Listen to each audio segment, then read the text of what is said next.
माननीय सभापति महोदय, मैं दिव्यांग भाइयों की जो बात है उसको 4 लाइनों के माध्यम से मैं कहना चाहूंगा कि है हमराही माना कुछ कमी रही मेरे रहबर की, नसीब ने कुछ ठोकर मारी है, मैं हैरान परेशान नहीं हूं, फिर भी जिंदगी से उदास नहीं हूं, हारा नहीं हूं, मैं इंसान हूं, शक्ति मेरी आत्मा के रग रग में बसी है। आत्मा कहां कभी विकलांग होती है तो लोगों की मानसिकता।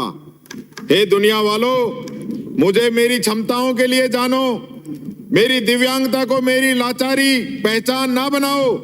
माना कुछ शरीर से दिव्यांग हूं पर विचारों से विकलांग कदापि नहीं हूं, किसी का मोहताज नहीं हूं, रखता हूं परिश्रम कोशिश को सदा बुलंदी पर, हर मुश्किल असंभव कार्य को कर जाता हूं। कभी गिराओगे तो खुद उठ भी जाओगे, कभी लड़खड़ाओगे तो खुद संभल भी जाओगे। जब तुम थामोगे हौसलों का दामन तो एक दिन शिखर पर तुम चढ़ भी जाओगे, शिखर पर तुम चढ़ भी जाओगे। माननीय सभापति महोदय, ये सरकार दिव्यांगों के लिए प्रदेश का पहला और देश का तीसरा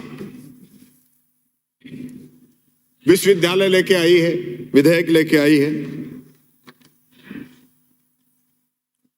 और ये विश्वविद्यालय लाने की जरूरत क्यों पड़ी? क्योंकि मैं देख रहा था सामने से जो सदस्य जो अपनी बात रख रहे थे, उपनेता प्रतिपक्ष तो उनका फिक्स है कमियां निकालना, और ये बात भी अब कहने लग गए कि पिछले 5 साल की इस 5 साल की बात नहीं करें। मैं पिछले 5 साल की और इस 5 साल की बात नहीं कर रहा हूं, मैं 75 साल की बात कर रहा हूं। माननीय उपनेता महोदय, पिछले 75 वर्षों में किसने इन दिव्यांगजनों की सुध ली? किसने इनका ध्यान दिया? अभी आप लोग डिमांड तो बहुत रख रहे हैं, अगर इनके लिए स्पेशल टीचर कहां से आएंगे? इनके आपने अब तक क्या किया है? तो स्पेशल टीचर कहां से आएंगे? ये संस्थान खुलेंगे तभी तो आएंगे भविष्य में। आज जिस प्रकार से जो व्यवस्थाएं प्रदेश के अंदर हैं, देश के अंदर हैं, उनकी बेस्ट जो स्कीम है वो राजस्थान के अंदर चल रही है। माननीय उपनेता महोदय, आपने संख्या 406 कई बातें कही। मैं ये कहना चाहूंगा कि आपने पूछा कि जोधपुर में अभी कितने बच्चे आप लोगों के यहां पे पढ़ रहे हैं। जोधपुर नेत्रहीन कॉलेज में हमारे 40 दिव्यांग छात्र जो हैं वो अभी लाभान्वित हो रहे हैं। आपने ये भी कहा कि 8 करोड़ में कौन सा विश्वविद्यालय बन जाएगा? 8 करोड़ का नहीं है, 72 करोड़ रुपए का ये विश्वविद्यालय बन रहा है। 8 करोड़ रुपए की शुरुआत तो होगी, नींव तो भरेंगे तभी तो ऊपर लेंटर आएगा। एक शुरुआत हमने की है। जमीन हमने, देवनानी जी और दिलावर साहब तो कह रहे थे कि जमीन ही पता नहीं है कि नहीं है। आप लोग कभी, क्योंकि जामडोली आपने कभी जाके देखा नहीं, जहां हमारा सेंटर चल रहा है वहां आप कभी नहीं गए। आप जाके देखते तो आप ये बात ही नहीं करते। हमने इसकी जमीन भी चिन्हित कर ली, पूरा स्ट्रक्चर भी हमने तैयार कर लिया। हमारे माननीय सदस्य जो रामगंज मंडी से आते हैं, उन्होंने कहा कि जो आप अतिरिक्त पेंशन 1000 की दे रहे हो वो तो मरे हुओं को दे रहे हैं। क्या शब्द आप यूज करते हैं, किस प्रकार की भाषा आप बोलते हैं? आपको जो बोलना था बोल दिया आपने, अब उनको बोलने दो। माननीय सदस्य दिव्यांग को देंगे। माननीय सदस्य, आपने जो बोल दिया, आप बैठिए बैठिए बैठिए बैठिए प्लीज, बैठिए बैठिए प्लीज, बैठिए आप बैठिए। अरे बैठिए आप बैठिए बैठिए बैठिए बैठिए प्लीज। बैठिए बैठिए प्लीज, बैठिए बैठिए, बैठिए आप बैठिए। Let him continue. माननीय सभापति महोदय, आप खुद जो है इस विभाग के मिनिस्टर रहे हैं, उस समय आपने क्या काम किए? आपने 1000 रुपए उस समय क्यों नहीं जोड़े? आप उस समय जोड़ जाते तो हमें जोड़ने नहीं पड़ते। पर आप लोगों का जो रिपोर्ट कार्ड है ना, 0 है। मैंने सारा देख लिया विभाग के अंदर। आपने कहा कि इनकी कोई मदद ही नहीं कर रहे हैं। पहली बार इतिहास में सबसे अधिक दिव्यांगजनों को अगर छात्रवृत्ति मिल रही है तो आज की तारीख में मिल रही है। आज की तारीख में सबसे अधिक संख्या है। छात्रवृत्ति हम दे रहे हैं, कृतिमंग हम दे रहे हैं, उपकरण दे रहे हैं। स्कूटी योजना हमने चलाई है, 2000 स्कूटी पिछली साल की बांटी है, 5000 इस साल की बटने लग रही है लगातार। कल भी अजमेर के अंदर बटी है हमारी स्कूटियां। 170 स्कूटी कल मालवीय जी बांट के आए। रेगुलर पूरे प्रदेश के अंदर हमने इनका ध्यान रखा है। देवनानी जी ने भी वही बात कही है कि इनका मानदेय बढ़ाया जाए। अभी शुरुआत होने दीजिए, फिर करेंगे इनकी सारी व्यवस्थाएं। आपने कहा छात्रवृत्ति नहीं बढ़ाई है, हमने 40 रुपए से बढ़ाकर 500 रुपए और 50 रुपए से बढ़ाकर 600 रुपए हमने इनकी छात्रवृत्ति की है। हमारे जो माननीय सदस्य ने बहुत अच्छे बातें रखी है, चंद्रकांता जी ने, उन्होंने जो जो डिमांड रखी है ऑलरेडी सारी है। आपने बहुत अच्छी बात कही। हम प्रक्रिया भी ऑनलाइन रखेंगे, डिजिटल लाइब्रेरी बनाएंगे, डिजिटल रूप से इनको पढ़ाने का भी काम हमारा रहेगा, कौशल का भी हमारा काम रहेगा। मैं धन्यवाद देना चाहूंगा बलवान पूनिया जी को, जिन्होंने 10 लाख रुपए की सहायता की बात की। आपने एक बात कही, 10 लाख की जैसे ही कही और संयम जी ने उस चीज को अच्छा बताया, तो आपने कहा कोई कंगले हैं क्या, सरकार कंगाल है क्या? आप किसी की मदद यही सोच के करते हैं क्या वो अगला कंगाल है? ये आपकी मेरी समझ में नहीं आता। हर बार आपकी जो मंशा जो है, किस प्रकार की आपकी सोच इन लोगों के प्रति, यानी कोई किसी की मदद करे तो कंगाल है। मंत्री जी, आप तो इन सारी बातों का लब्बे लुबाज ये बता दो कि आप इस विश्वविद्यालय में अध्ययन कार्य कब प्रारंभ कर दोगे? वो रोड में बता दो। हम तो सारे कमियां हमारे में ही हैं।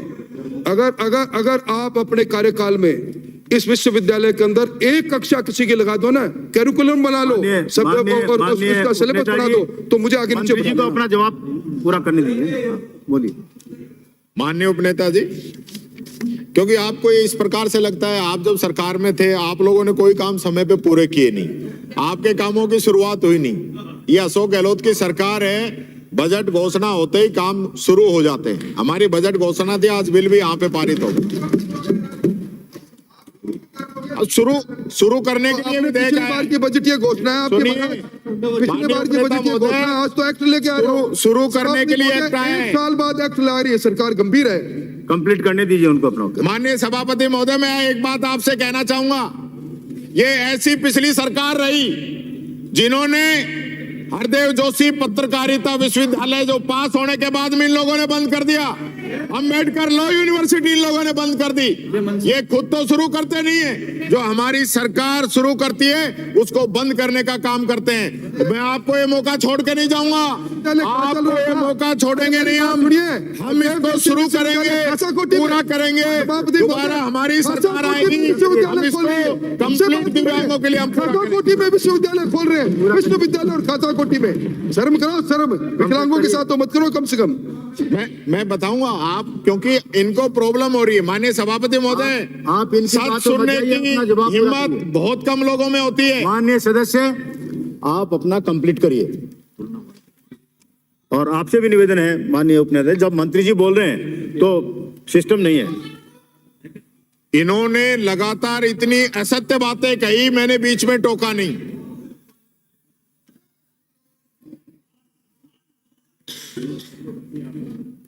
हाँ प्लीज।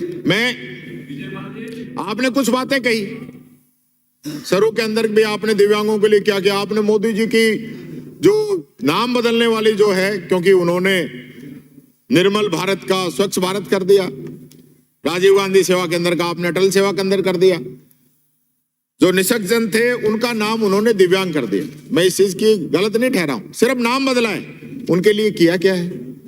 कौन सी उन्होंने स्कीम चला दी?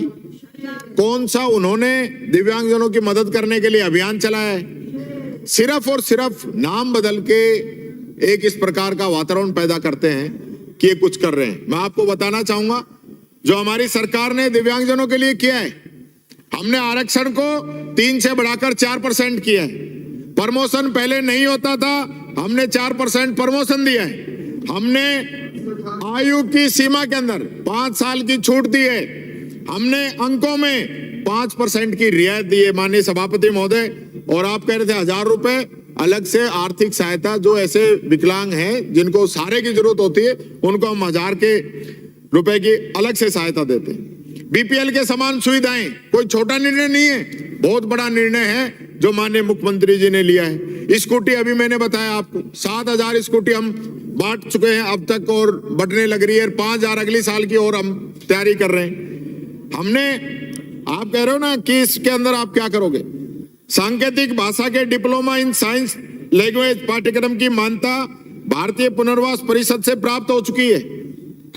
पाठ्यक्रम का संचालन हम इसी सत्र से शुरू कर देंगे, 23-24 से। पूरे देश के अंदर अलवर जिले को दिव्यांग जनों के अंदर अच्छे काम के लिए, सशक्तिकरण के लिए पूरे देश के अंदर फर्स्ट का अवार्ड मिला है। अलवर को, राजस्थान को मिला है। हमने 2 कॉलेजों की स्थापना कर दी है। बौद्धिक दिव्यांग पुनर्वास गृह के लिए काम चल रहा है, आप जाके देखिए। लगभग 8 करोड़ रुपए की लागत से वहां पे काम होगा। बौद्धिक दिव्यांग शिक्षण प्रशिक्षण केंद्र में विशेष शिक्षा के 35 प्रशिक्षणार्थियों हेतु DHI का पाठ्यक्रम हमने शुरू कर दिया। ये ऐसी चीजें हैं जो पहली बार शुरू हुई है, पहले कभी हुआ नहीं। आप पूछेंगे भाई इसका उद्देश्य क्या है? इसका मुख्य रूप से उद्देश्य जो है, शिक्षण, प्रशिक्षण और अनुसंधान, क्योंकि अब तक अनुसंधान कहीं होता नहीं था। शिक्षण प्रशिक्षण की तो बात जरूर होती थी, लेकिन अनुसंधान का पहली बार काम सरकार कर रही है। और सबसे महत्वपूर्ण बात है पुनर्वास।